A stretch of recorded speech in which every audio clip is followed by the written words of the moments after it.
You know what Sony had? The Holy Trinity. Leo, Brad, and Marco. Who do you have? This week we're discussing Seth Rogen and Charlize Theron in 2019's Long Shot. This is Boy Party. I've never been so scared in my entire life, and I was on a podcast with Saddam Hussein. Hello everybody, and welcome to the podcast about movies where two major stars share the screen and battle it out for first billing, the bigger paycheck, and the most acclaim. The podcast is Boy Party. I forgot to say the name. My name is Lucian, and I'm writing all of today's spoken dialogue by my co-star, my co-host. He's a very important man, and he had to hire a speechwriter to write everything for him, and I'm that speechwriter. It's Shane. Good afternoon. You are... I thought you were about to call me Saddam Hussein there. No. Why did you feel the need to hire a speechwriter? Are you not confident in your ability to talk off the cuff? I am. I need someone to tone down my words. I say too many. You say too many. You keep me in check. True. You need someone to write killer dialogue like, I quit. The last time I said that was when I worked at Blockbuster Video in 1991. Just absolute bangers being written by Seth Rogen's character. Yeah. Unfortunately, his trademark is he says "fuck" in his headlines. Yeah. Oh, he's a pretty cool guy. Like, oh, so cool. If you go into a bookshop at the airport and they have a book called like "How to Not Give a Fuck About Anything" or 25 Ways to Not Give a Shit at Work. Those books are written by Seth Rogen's character from Long Shot. I don't think so. I think that's a different brand. I think those kind of like. See, I think those kind of how not to give a fuck are very self-centered books. I think they're written by your kind of your wealthy New York Times columnist types, David Sedaris light types. Yeah, not the rebellious left-wing media person. Sure. I don't know. I can't think of a single individual I would relate to this Seth Rogen character on this show. I'm trying to think of someone who would have popped up on like Bill Maher's show over the years as like an edgy left-wing journalist.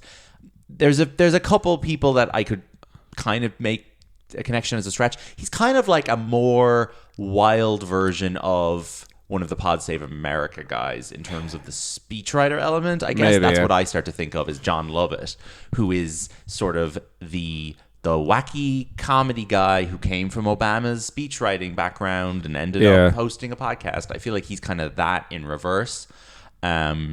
But nevertheless, an interesting main character for a Hollywood movie. I think that the title of this film is very generic. I feel like this is a title that you would have said to me a couple days ago. What's that again? What's Long Shot again? Would you like to know what the original title of this movie was before they named it Long Shot? They had a title Madam briefly. fucking President. Flarsky. Which is the name of his character. Jesus. Yeah. It was untitled Seth Rogen. They should have called it, like, if they were doing that, they should call it, like, the Flarsky Method or something. The Flarsky Project. The Flarsky Project. The Flarsky Memorandum. Yeah, it would have to be something. The Flarsky Initiative. The Flarsky Initiative. I feel like that's too sweaty for this movie. Oh, I agree. Sure. The movie's too I think Long basic. Shot works. It works. It has big vibes of the Nancy Myers title. Something's got to give. They hired the Nancy Myers people to come up with this title and just like come up with something kind of catchy. Like, I think it works. It's like a woman being president. That's a long shot. A middle-aged man that looks like Seth Rogen marrying Charlize Theron. That's a long shot. You think that the woman being president is part of the long shot? Interesting. I think the whole election theme of it is a long shot. Yeah. There's a lot of these. The posters for this movie are god awful. There's a whole bunch of posters of this movie that have the following slogan on them: Charlize Theron plus Seth Rogen, unlikely but not impossible. I think that is one of the worst taglines of the last 10 years that a film has had. I think the fact that the names are in there makes it worse. Yes. The names are in the tagline. As in, the names are there at the top of the poster, and then underneath it says unlikely but not impossible. Picture, my friends, saving the world takes a little heart and a big Johnson from our beloved Central Intelligence. And then picture the font that is in and the way the poster looks with the yellow. And then think, but what if it was shit and didn't work? Theron and Rogen, unlikely but not impossible. I mean, nothing about that poster or that slogan implies that this movie is set in the world of American politics and presidential election. And isn't I can't remember the posters, but I assume it's her in the windbreaker and sunglasses. No, the one I'm looking at right now, she's literally just wearing like a blue dress and he's taking a selfie. Oh, okay. There's another one where he's taking a selfie and she's in a painting. She's wearing sunglasses, and she's wearing her like beige her camel her overcoat, coat. yeah. But the sunglasses are the only implication there of that element of the story. Then there's another one that's just the two of them like in the nightclub. These are awful posters. Like none of these suggest the theme of the film. The only one that does is this one of her going down the stairs of Air Force One and him taking a selfie. Why is he taking a selfie on all these posters? It's awful. I guess this was like the end of when that was cool. Yeah. Not even cool. Like, is he doing? He's not even. Flarsky. He didn't do it in the movie. No, but this isn't. This isn't projecting cringe millennial. No, like it's not I don't think it's a cringe millennial movie. Well, I think it is in hindsight. Oh, in hindsight. I think it is from our perspective now, but I don't think it was made as a look at these silly millennials and their Oh no, not at all. That's not part of selfies. the joke. No, not at all. Flarsky's a terrible title. Longshot is an okay title. I do think you could come up with a title that is more politically themed if you tried really hard, but Madam Girlfriend. That could work. I need to hear it 10 times before it doesn't sound jarring, but I think it could work. Madam Girlfriend. Very good. Well done. Nancy Myers, You could call it like Fagodas. First Gentleman of the United States. They definitely did focus on Fagodas. Oh, they did. Seth Rogen apparently paid $15 million for this movie. Budget of the film is $50. God, that's expensive. How do they afford that? So how does that work? I don't really understand how... Because if he's getting paid 15... She's getting 15. She's getting 15. And then where'd the rest of the money come from? I'm so confused. I don't think this has that much in it. But it does have one big action scene. There's presidential level stuff. And Boys to Men must have gotten 15. Yeah, of course. And Lil Yachty probably got 5. Bob Odenkirk got 5. And Andy Serkis's makeup probably cost 5. If you're shooting a film about the president, you have to get White House sets. You've got to get the sets of the balls they go to. You've got to get all of these presidential looking environments. Yeah. That's expensive from a production design standpoint. Like, surely, is there not just like a stock of There White is House? a stock White House set, you're right. Not even, is there multiple or is there just one? I'm sure there's multiple. But there's definitely one that like a lot of films use. Yeah, like this has like how many films a year are made with they have White to make House? his cool apartment. They do, his cool apartment with his giant Kafka picture on the wall. Yeah. Which all his hats. My parents have the same one in their house. I think that I don't know, like is there where's the money going? I think, or where's the money gone? Both actors were producers on the film, which makes me think that it was there was sneaky accounting. It was a little bit they siphon money off as a producer fee as well as an actor fee, and maybe the $15 million that Rogen got was also used to like pay off some of the financiers or something. I don't know. Yeah, I think there's some messing going on there. Because I found his $15 million supposed fee for this movie on a Variety article from like 2018. Yeah, where the title of the film is listed as Flarsky. Also on that list of star salaries, you've got stuff like Daniel Craig in No Time to Die, and you've got stuff like Ryan Reynolds in Red Notice, which was being shot, and then you have a $25 million salary for Anne Hathaway in Barbie. Oh, interesting. Which I assume money that either she never got or was given back when that movie didn't get made. Yeah. That's interesting. Was Gerwig tied to it at that stage? No, this is just unnamed. There was an Amy Schumer iteration and an Anne Hathaway iteration. I think they were the same thing that both kind of went through the ringer at Warner before Gerwig and Robbie came aboard. Anyhow, I saw this film the weekend it came out in the IMC in Dunleary as part of one of my classic Dunleary double bills. Folks, I'm a big fan, or I was when I was in college and I didn't have as many friends in Dublin. I was a big fan of going out to Dunleary on a Sunday and buying a ticket to see a film and going to see that film and proceeding to sneak into a second one. Yeah. And it would be a great, great thrill. I would use it as an excuse to see films that I really wasn't arsed seeing on their own, but I'd be like, oh, I'm seeing them both back to back. It's worth it. No. If the second film you went to see was the one you really wanted to see, would you try and make an effort to buy the ticket for the second film? No, I've never thought that deeply about it. Okay. I've also never. That's so never. You're not concerned about which the films gets the money. The first time I ever did this double. Have you ever seen two films in the same day? I assume. I don't think so. No. First time I ever did this was I did it in 2017. I went to see La La Land and Manchester by the Sea. Yeah. In the other order, my dad came to Manchester by the Sea and then he went home and I went to see La La Land. Did not pay. And then I did it like a week later with Why Him and A Monster Calls in that order, I think. Then I started doing it in Dublin. Let's play a little game called Guess what the two the films. Guess what the other film is that I went to see with the first film. So is Dunleary the only place you've done this? Dunleary is the only place in Dublin I've ever done this. Okay. Because Dunleary is a uniquely easy cinema to just walk in and out without anyone seeing. There is a ground floor where the first of all, the cinema in Dunleary, it must be said, is the first cinema I ever went to. I went there on my third birthday, September 2000, to see Thomas and the Magic Railroad with Alec Baldwin, the nicest man in the whole world. And nice of him to go with you. What? Nice of him to go with you. It you. was nice of him to go with me. He flew over specially. And that cinema has a ground floor where the staff check your tickets. Mm-hmm. There is an escalator going up. There is an escalator going down. Yeah. There is a staircase from the upstairs floor to the downstairs floor that bypasses the ground floor. Okay. So if you're upstairs, you can walk out of one cinema into another cinema. There's no staff to see you do it. But also, you can go to the ground. You can go to the -1 floor without anyone seeing you. So it is literally like you'll always be able to sneak into a second film. There's no way they'll stop you. Cineworld you can get away with it as well, I'd say. Cineworld, you could probably get away with it. Savoy is a great venue run by lovely people, so I don't want to encourage anyone to commit any dodgy business there. But you could do it in Cineworld all you want. I couldn't care less. So let's do a 1-minute game. What was the second film I saw after I went to see Hotel Transylvania 3: Monster Vacation? Was it Long Shot? No, it was not Long Shot. Okay. This is in August 2018. August 18. Was it a serious film? No. Well, it wasn't a bit of a contrast to Hotel Transylvania. it was pretty similar vibe. Like animated? No. Okay, not a double animated. Well, no, I wouldn't do that to myself. A comedy of sorts. A comedy of sorts. For adults? No. For everyone. For everyone. So it's not crude and crass. No. The title of this movie, I'm now realizing... Is it kind of rom-commy? No. It's got a kind of a boy party title, actually. Okay. Sausage Party. No. I'm just going to tell you, this game's not fun. Ant-Man and the Wasp. Ew. Okay. When I went to see Long Shot, do you want to guess what the second movie I went to see was? Give me the hints. So I went to see Long Shot first. This is 2019. This is May 2019. I went to see Long Shot. Yeah. And then I went to see a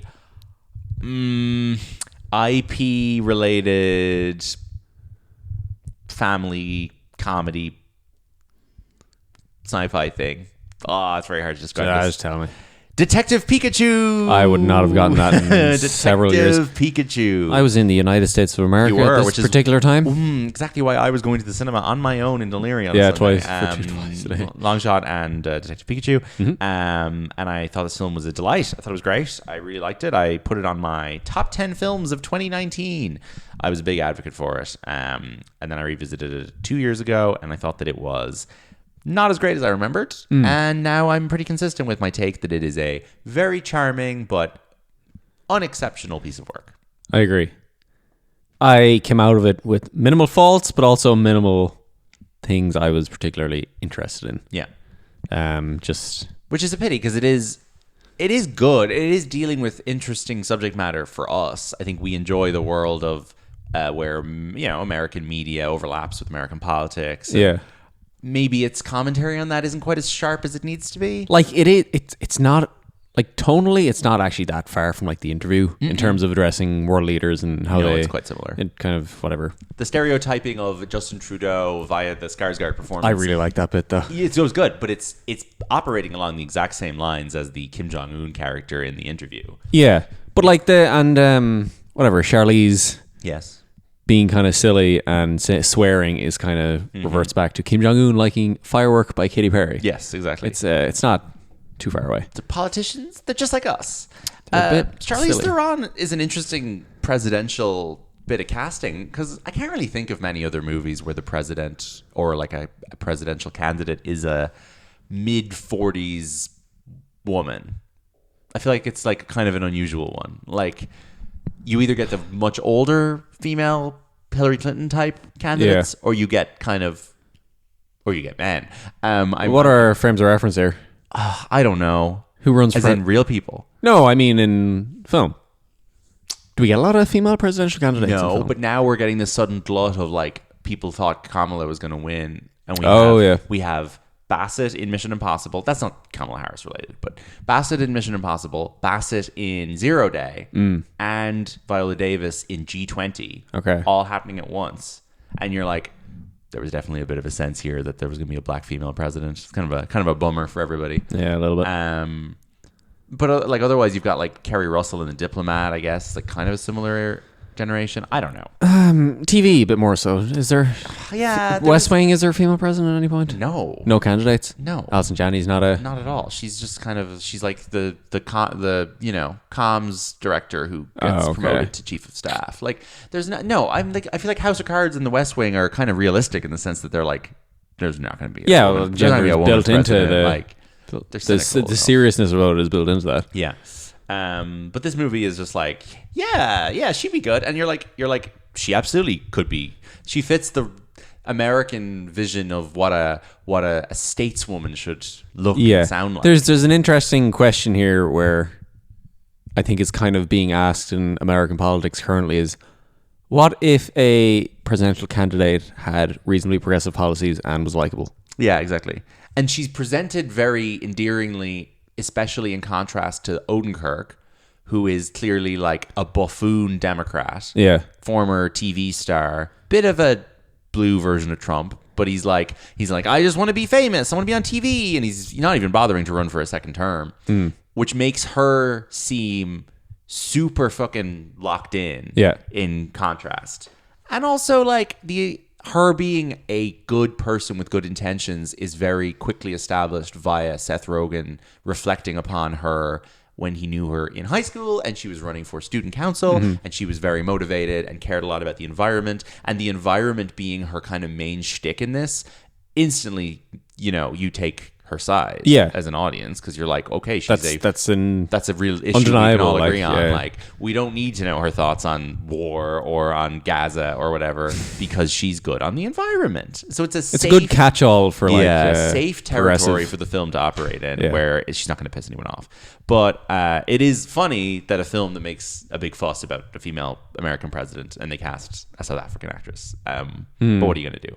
Ultimately, I do think that like South African Charlize and all the Australian actresses that we love to talk about probably all would be better cast as female American presidents in terms of the type that would get elected, of like, likable but stern blonde woman. Like, you can see a Cate Blanchett or just remember another female president, Meryl Streep in Don't Look Up. Oh God, yes. But like a Cate Blanchett or a Nicole Kidman is much more in line with a female president that I think could conceivably get elected, maybe, than unfortunately the good and the less good female candidates that we see actually rise up the ranks in American politics today. This also does a reasonably good job of not making the fact that she's a woman like the butt of jokes. No, it doesn't. No. There is a really good running gag about a sexist Fox News show hosted by Paul Scheer and two other people, where they're constantly commenting on how there can't be a woman president, her period will get in the way, like all the cliches you hear of sexist fucking tradition of like women in politics, huh? And then it ends with the woman who hosts the show like getting up and resigning at the end when Charlize gets elected. It's very good. But Charlize Theron does kind of exist in that group of Australian blonde actresses that made it big in America. Our Southern Hemisphere. It's funny, right? She's the only white South African movie star that I can name, with very far behind lagging Charlotte Copley, who I do acknowledge is another South African movie star. There's not a single other one that we know of. South African? Yeah. No, I don't think of A list. No, unless I'm forgetting someone crazy. I really don't think so. And I think because she's the only one of that level, you kind of do lump her in with the Australians. She's like honorary Australian to the extent that she is the star of a Mad Max movie, which is real like honorary Australian bullshit. Yeah, that's the thing. And I think her performance in Mad Max Fury Road took me a while to like really love that movie. And I still think that I maybe like Furiosa a little bit more, which is a controversial take. I like them both a whole lot. But I think Charlize is incredible in Fury Road. And I kind of think the entire film hinges on her. And she absolutely deserved an Oscar nomination for that, possibly a win. I think she's incredible in it as Furiosa. And I think that, you can tell how great she is in that role and how iconic that role is because Anya Taylor-Joy is just kind of trampling around in her shadow for the entirety of Furiosa. An excellent film. And Anya Taylor-Joy, a really good actress with a lot of presence. But she really is just kind of doing a bit of a Charlize impression that whole movie. And you feel a bit sorry for her because you're like, this is rough. This is like Alden Ehrenreich playing Han Solo. This is like any of these situations where an actor gets... Yeah, you're following up one of the most powerful actress performances. Yeah, and like I would lump Charlize and Fury Road in with Han Solo and stuff like that. Like that's how iconic that film became in the space of 8 or 9 years, that like it is pretty impossible to play a younger version of that character without it seeming, like a pale imitation. But anyway. We have something close to a South African born actor here in Richard E. Grant. Who was born in Swaziland, which is a land... is an English person. He is, I'm aware. That is ridiculous. Which is a landlocked state within South Africa. So he wasn't born in South Africa, but he was... Fair enough. There you go. Well, Charlize... He is the fifth most famous South African actor, according to IMDb. Charlize Theron does a great job of making her white South African thing as not off-putting as possible by, like, seemingly being a very, very cool, woke person. She has adopted 2 children, and one of her kids is being raised as gender nonconforming of some kind, and she just seems to like she seems to be the best kind of white South African. I don't want to go off on a tangent about white South African people, but you've said it a few too many times. We are currently living in a world where a white South African villain is making everything bad. Yeah, and it does make one reflect on what this group of people have maybe and it's done not over the years. It's not very long ago since bad things were happening. She said that in 2018 she went to therapy because of anger that was due to her frustration growing up in apartheid, which only ended when she was 15. So she's trying real hard. Of course, Charlize being South African is the subject of my favorite gift grub joke, where the World Cup was out of South Africa and Mario was doing a Liam Brady impression, and at one point he just goes, Charlize Theron, Bill. This is always what I think of when I hear her name. She was going out with the Irish actor Stuart Townsend in the early 2000s, from 2001 until 2009, which resulted in her showing up to the IFTAs in 2003. Fuck off. And she lived in Ireland, like on and off with him during that time. They broke up, and then she proceeded to go out with Sean Penn for 2 years. Ooh. Sean Penn has had relationships with half of the most glamorous women in the film industry. It's remarkable. What's wrong with him? What's wrong with him? I think he's an asshole. I think he's like sexy from a distance and gross close up. You shouldn't be allowed to date multiple of the most glamorous women in the world. Like that kind of... The pen is mightier than the sword. We'll talk about him at some point soon. It gives you a sense of entitlement that I do not like. True. Well, when promoting Long Shot, she revealed that she laughed so hard watching Borat that her neck locked for 5 days after a herniated disc during the filming of Aeon Flux. That's a good reason to be injured. But you mentioned Borat during this for some reason. What did I? Oh, you were called Alexander Skarsgård Borat. Like, oh sure, yeah. It's a Borat performance. Yeah. It's a Borat performance. So I think she's great. I like her a lot. It's weird that she won her Oscar so early in her career, right? So she's 49 now, and she won her Oscar 22 years ago. And has she returned to the nominees? Well, I'll tell you. But it's weird. I feel like she won her Oscar too young. She won 2004. She won her Oscar so young that like she hadn't established a brand yet, I guess. Yeah, and then she just kind of like had to make a career afterwards. Yeah, and it's not that she's done badly. She's been in brilliant films. She's made loads of money. She's gotten further award success, but it just feels like she didn't have a brand, didn't really have a specific lane.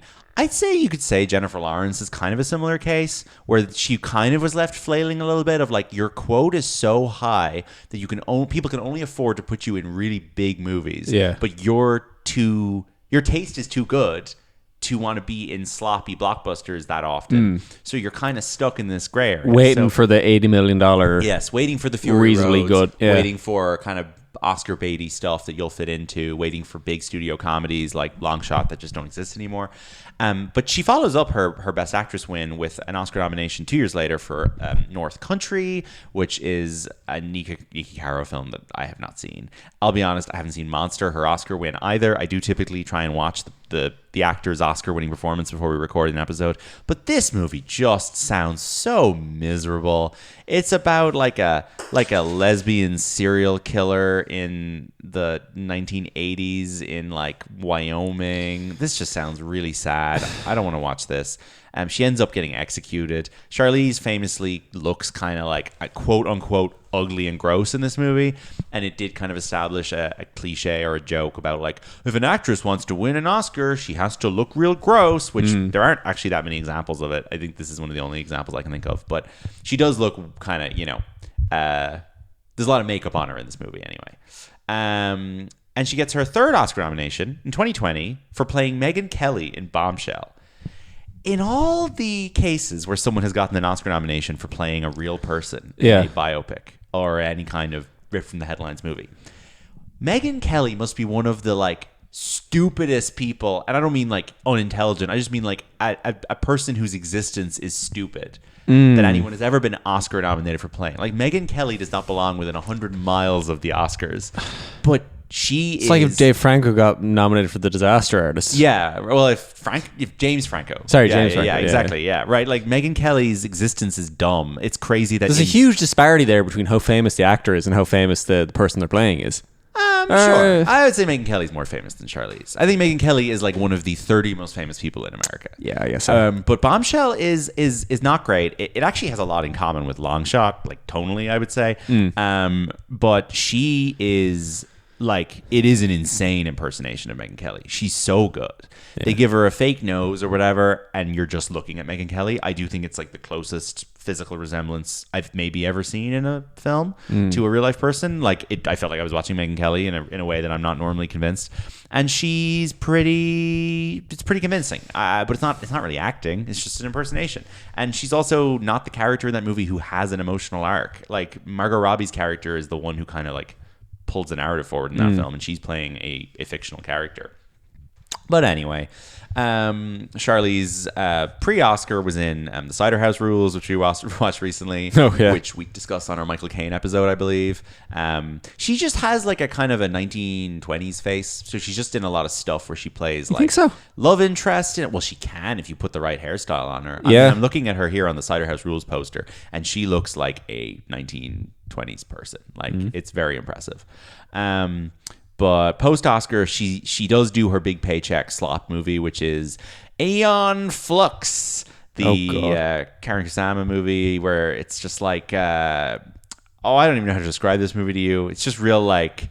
Aeon Flux.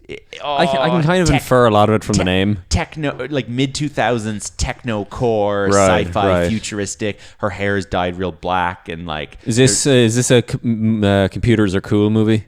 Maybe. It's like they live in a city that has a wall around it. Movie. She is the second lead of the movie Hancock in 2008, which I'm a big fan of.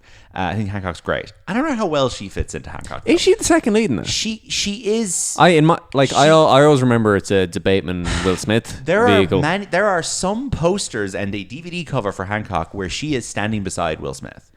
They really tried to push her after the fact as the second lead. What's her role in that again? So she's Bateman's wife. Right. And it basically turns out that Hancock's like 95 minutes long. Basically, halfway through Hancock, it turns out that she also has she powers. Is also a power, and she is his ex-wife. That's it. Yeah. And he doesn't remember, or his wife, and she doesn't. Hancock doesn't remember her, but she is like his like nemesis wife who is the antithesis of him or whatever. Yeah. And then they have a big fight, and she's the villain of the movie. Yeah.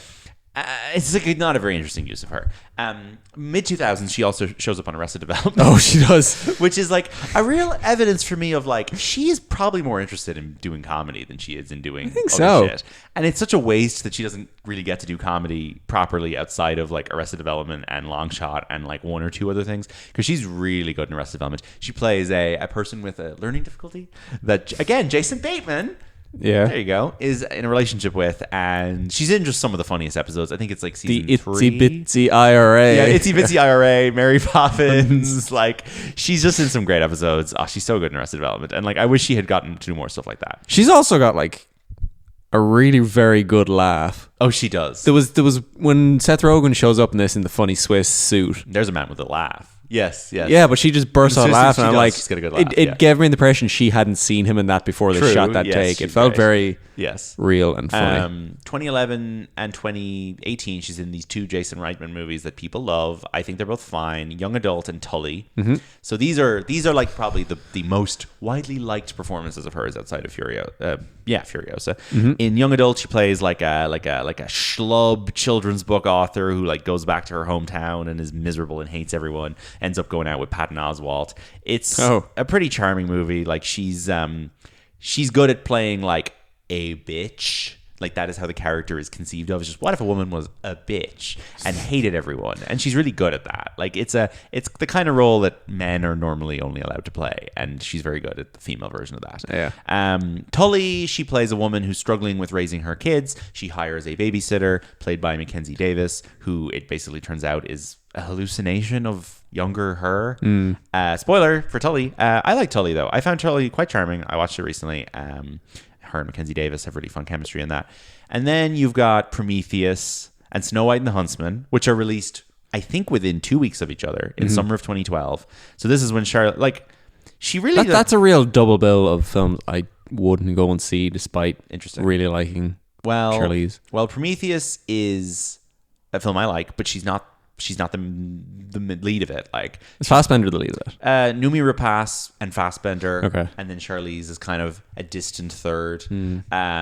She doesn't really get to the heart of the action as much. Then she, I think, gets killed off at the end. Yeah. And then Snow White and the Huntsman, she's just like the Snow White evil witch, the role famously played by Gal Gadot in this year's Snow White. But like, she's not making many movies between like Monster and Hancock, and then she's just in loads of stuff where she's doing all of those, and then she's doing A Million Ways to Die in the West, which is obviously just like Seth MacFarlane has charmed her and she wants to work with him. Then she's in a movie called Dark Places, which is an adaptation of one of Gillian Flynn's books. There are 3 Gillian Flynn novels, basically. Gone Girl, Sharp Objects, and Dark Places. Sharp Objects was turned into a big HBO miniseries by Amy Adams, and then it just feels like Dark Places got wasted. They made a version of it with Charlize after or around the same time as Gone Girl, and it is like not given proper distribution. Couldn't tell you who directed it. It just gets dumped. And it's like, if they had actually been smart there, they would have gotten another good HBO series out of that book, probably. Also, I don't know if you inferred this earlier, but apparently Charlize and Seth MacFarlane were romantically involved. Ooh, interesting. In 2013. Okay. That explains why she's in that movie. So they were reportedly seen dating in 2013, with relationship ending due to challenges of long distance. I think that's a real long shot situation. I think if I ended my relationship with Sean Penn, I think Seth MacFarlane would be the perfect rebound to piss off Sean Penn. Like, fuck you, Sean Penn. I'm gonna go out with Stewie Griffin. Like, and Sean Penn is just sitting there stewing, literally. Wonder I'm sure maybe she does a guest voice appearance in Family Guy. I feel like she must have. They inexplicably make a Huntsman Winter's War sequel where she's back. She's in Sean Penn's movie The Last Face, which he directs with Javier Bardem. And then Atomic Blonde comes out in 2017. Now, Atomic Blonde is a movie that's trying really, really hard to be cool and sexy. And I fall for it. I think it is a cool and sexy movie. It's the only David Leitch film I like. I would compare it much more to a sort of Matthew Vaughn type thing. It's got a lot of Kingsman to it, but it takes itself relatively seriously. I don't think it's a wink action nightmare the way that most David Leitch movies are. It basically plays like an icy agent in Berlin around the time of the wall falling. And that movie has loads of cool fighting in it, and neon and Bowie and New Order, and James McAvoy is in it, and he wears a big fur jacket, and Sofia Boutella and her get to kiss in a nightclub, and John Goodman and Eddie Marzan in it. And I don't know, if you haven't seen Atomic Blonde, like, it's a fun time. I wouldn't argue with someone who tells me it's slop, but like, it gives Charlize Theron the opportunity to be in like 6 or 7 incredibly well choreographed fight scenes. And she just has an enormous amount of presence, so it really works. She goes immediately from that, though, into playing the villain in Fast and Furious, Fate of the Furious, and F9, and Fast X. She's in all of them. She isn't bad in them. Like, I don't know. I think she's pretty good in them. Like, as far as Cypher, evil hacker, and she kidnaps a child. Yes, she kidnaps his child. Yes. And she basically, like, brings Dom over to her side in 8, using his child as leverage. And then in 9, she's kind of floating around in the background in 9. I think she's in cahoots with John Cena. And I know that in 9, I think she's locked in a cage at some point. And then in 10, she is a goodie because Momoa fucks around with her at the start. Oh, and I think then, Momoa attacks her HQ at the opening of Fast X. Yes. And then she ends up helping Dom and the team. Oh, who fucking cares? Who cares? She pops up in the post-credit scene of Doctor Strange and the Multiverse of Madness. Who cares? And we'll probably never see that character again. And she's in the Gina Prince Bythewood Netflix action movie, The Old Guard, which I think is a waste of time. And she's in the sequel to that. And next year, she will appear in Christopher Nolan's The Odyssey, which is class. And I hope she's got fucking snakes coming out of her neck. I don't know what The Odyssey involves, but I think it should have her snakes coming out. Hope she's on a boat. Hope she's on a boat. Crazy she's never worked with Nolan. I hope this is the start of a beautiful friendship. I am excited to see what she does in The Odyssey. Absolutely. So there you go. There's your Charlize Theron. Do you want to guess Seth Rogen or Charlize Theron, bigger box office? What do you think? Charlize. You think Charlize Theron? I think so. I think the Fast and Furious thrown in there. I think... All right. Charlize Theron. I think Seth Rogen... Oh, fuck. He has all the animated stuff. Charlize is number one. Charlize's total box office, $6.7 billion. Yeah. Pretty good. Seth Rogen. He does a lot of voice work. Seth Rogen's $9.5 billion. Forgot about the voice work. One of the biggest movie stars alive, Seth Rogen. I mean, yeah. There is a lot of animated stuff. I think Seth Rogen, better actor than he gets credit for. Although when he gets credit for being a good actor, I think people probably go overboard.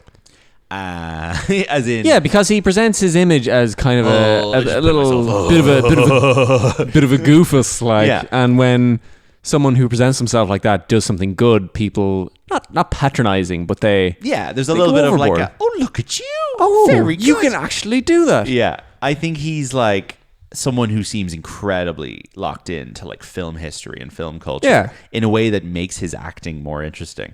It hasn't up till now made his directing more interesting.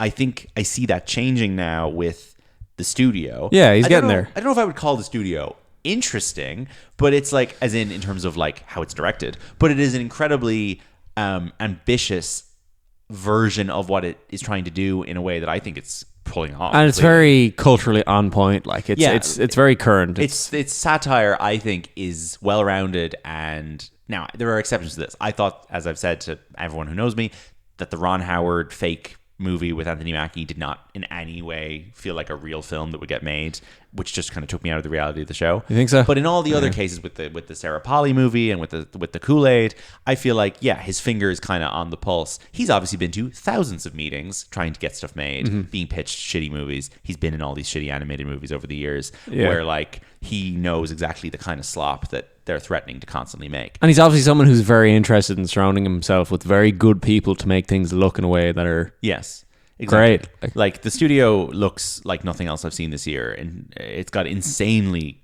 beautiful imagery in it for something that is a silly comedy, like crazy, lit incredibly well. I'm not even that big of a sucker for long single takes, but it's doing them in a really fun, interesting way. Yeah, it just makes you feel like you're in meetings. Yeah, exactly. Like it's pulling you along into immersing you in the chaos in a way that I think is really effective. And it's making me think that he may have a more impressive future as a director on the horizon beyond just being a very charming actor. But God, if you talk about the animated stuff he's been in, he is in Shrek the Third, Kung Fu Panda movies, Horton Hears a Who, Monsters vs. Aliens, and The Lion King remake and its sequel. Like, he's making so much money off of animated slop. It's insane. And Sausage Party, of course. But he's I'd say we probably discussed his career quite a bit on the Funny People episode of Adam and Ben. So I will link that in the show notes because he's great in Funny People. Love that performance. It pairs him up with Adam Sandler for the first and only time. He basically plays a character in that who gets hired by Adam Sandler as sort of an assistant and a writing assistant because Adam Sandler's character has cancer. He sounds very similar to this. Yeah, exactly. It is a similar enough dynamic to this. You're right. And And he plays Ira. I'm your biggest fan. I can't do. Why am I pretending I can do it, Seth Rogen? George, I'm your biggest fan. No, I can't do it. No. Oh, damn it. You can get it. I don't know. Anyway, he's great in that. Really, really charming performance. He's the voice of Paul. And speaking of animated things, Michelle Gondry makes the Green Hornet in 2011, where he gets to play a superhero. And she does. He's obviously really into like comic book culture. He produces The Boys. He produced Preacher. Like, him and Evan Goldberg's company seem to acquire a lot of cool indie comics and try and bring them to film and TV. So he's obviously really into this side of things. Because of the type that he is, the only time he's ever actually got to play a superhero was in the Green Hornet. I feel kind of bad for him. Like, he deserves a film which I couldn't make it through the trailer without getting distracted. He didn't even notice that Cameron Diaz and Christoph Waltz were in it, folks. He was on his phone so much. But in terms of him being a good actor, my favorite performance of his is in Sarah Polley's Take This Waltz, which is like maybe the greatest film ever made, with Michelle Williams. And he plays her husband, and she is basically like bored of her marriage and gets seduced by a sexy artist who lives down the road. And just go watch that film, folks. But Seth Rogen plays a guy who gets cucked, but is not pathetic or tragic or a sad sack or a loser. Which is what makes that so powerful. Yeah, and it's really, really great. Then the two performances of his where I feel like he probably was very strongly in the running for an Oscar nomination. Steve Jobs and The Fabelmans. Yeah. I think he was definitely in like the top 10 Best Supporting Actor vote for both of these performances. Funnily, I think he is one of the weaker elements of Steve Jobs, which is to say that is a film I absolutely adore. I think everyone in it is great. I think that my personal supporting actor ballot that year, I'm putting Michael Stuhlbarg on there for Steve Jobs, and I'm putting Jeff Daniels on there for Steve Jobs. And I don't know if I'm making room for Seth Rogen. Do you think he's not really capable of playing real people? Maybe that's the issue, that he's playing Wozniak in that.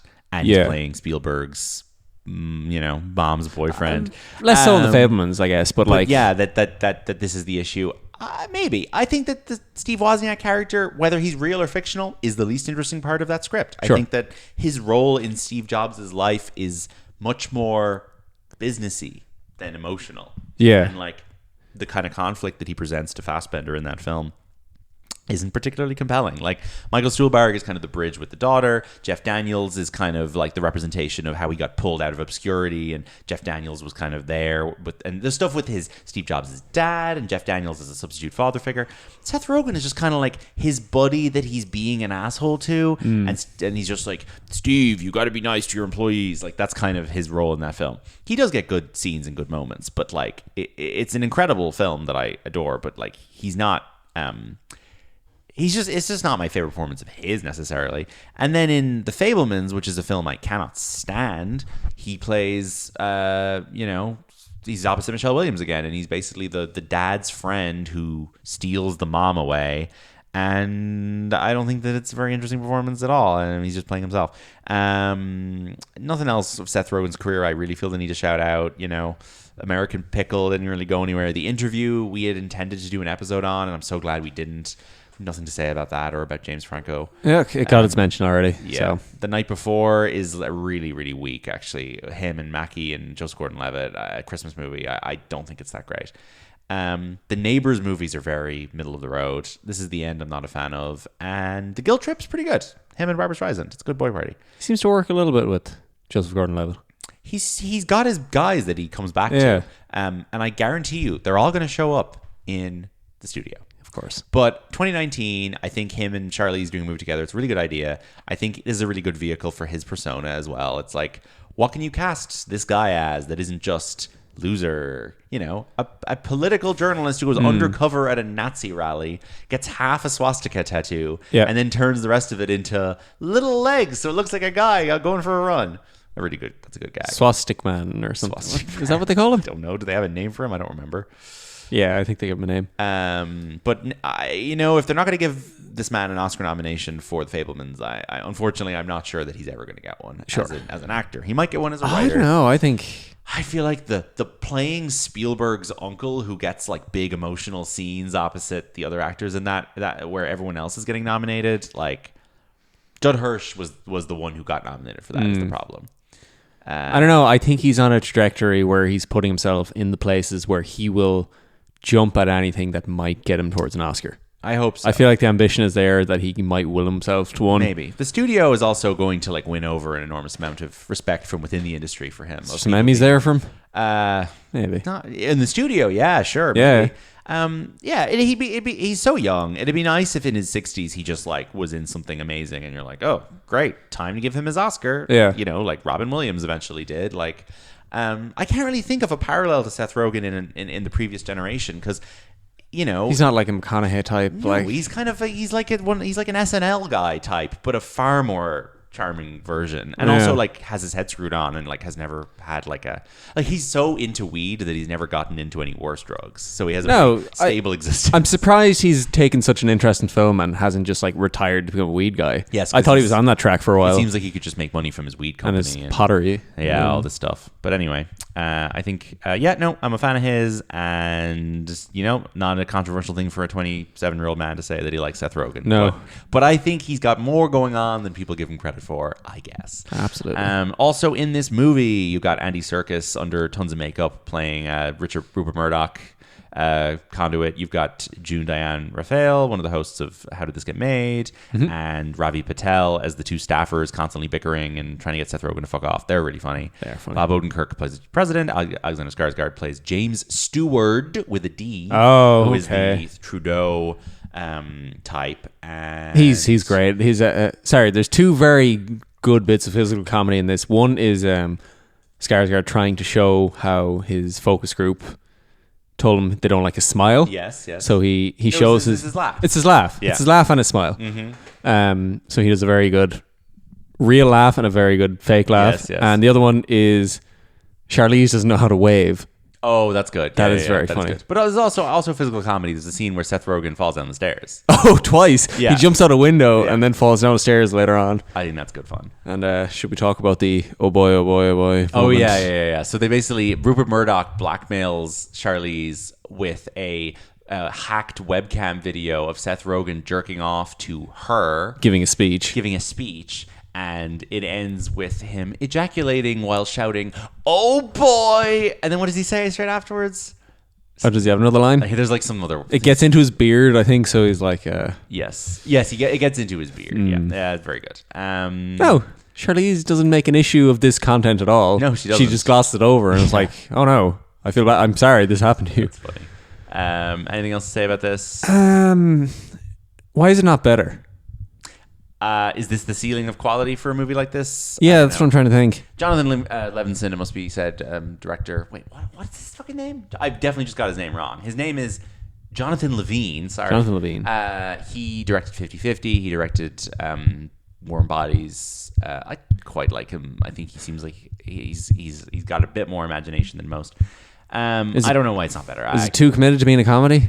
Maybe but I think it's also very earnest. I think 100%, absolutely. It really leans into the romance and is like, this is nice. These people have a nice relationship. Like, no, I was very pleasantly surprised about how there was no kind of snark. There was nothing kind of insulting towards that dynamic of one of them not being kind of on the level of the other one. Yes, and like I think sometimes that can kind of go a bit overboard. And the characters in the film want this couple to work out and isn't cynical about their chances, I think, which is nice. Yeah. And the two characters themselves are kind of into it, and it's not them that are driving the conflict in the film. True. And I think that's a nice sentiment. It's Rupert Murdoch is the villain of this film, which is really good fun. Letterboxd top 4 game. Absolutely. This person is called Trent underscore. Trent underscore. Is underscore spelled out? Or? Yeah, spelled out. And his profile picture is like a Lazy Town character. Longshot is number 2 on his top 4 favorite films. Number 1 is an animated movie from 2017. It's got spooky skeletons in it. Hotel Transylvania. Nope. And it's very good. Musical. Oh, spooky skeletons. I know it. Not Coco. Coco's it is Coco. Correct. Yeah. Number 3 is a film that's been covered on this podcast. It's a 5-star film. We've covered it on the show in the last couple of months. Any ideas? 2017? No. No, I didn't give you a year. Oh, okay. Okay, the year is 2019. 2019, a 5-star. Is it Wes Anderson? No. We've done it on this podcast. Yes, I know. It's not. We didn't do Grand Budapest in this. Nope. No, we didn't. The movie is Marriage Story. All right. And number 4 is a makes a lot of sense. Massive $2 billion-ish film, 2021. Avatar 2. No. For the 2021. 2021. So COVID. 2 billion-ish, like. Is this Avengers adjacent? Marvel? Avengers adjacent, yeah. Marvel. Whatever the Marvel was. Spider-Man, No Way Home. Spider fuck, I don't care. All right. And that's all, right? That's it. That's the episode. Yeah. Thank you so much for tuning in, everybody. We hope it wasn't a long shot to listen. Charlize Theron, Bill. Charlize Theron. Thank you so much for tuning in. We'll be back very soon with another Boy Party. You can check out the show, boypartypod.com, boypartypod on Instagram and Blue Sky. I'll be back next week with another episode. Get home safe. Thank you, and bye-bye. You don't mind. I hope you don't mind. I don't know words. How wonderful life is when you're a big bird. When you're a big bird.